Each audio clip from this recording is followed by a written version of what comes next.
Allah ku yi rekodin wannan maganar da zan faɗa ku shaida duniya cewa ni Sadiq Sani Sadiq wallahi na fi ƙaunar shugaban ƙasar Nijar Abdurrahman Chani fiye da shugaban ƙasar Najeriya Tinubu.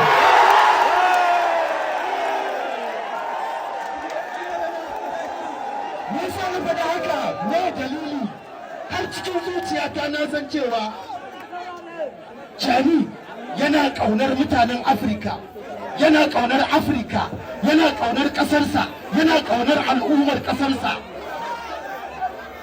yana kishi na ƙasarsa, yana da kishi na Afirka. Al'ummar ƙasar Nijar ina so ku san wani abu. Ku tashi da gaske, ku tashi da gaske, ku tallafa ma hukumar ƙasarku wajen saka ido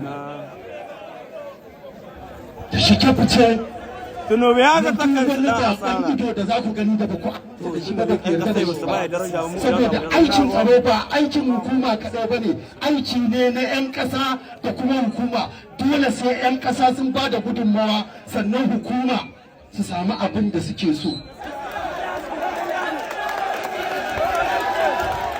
I love you, I love you, I love you, I love you, I love you, I love you, I love you.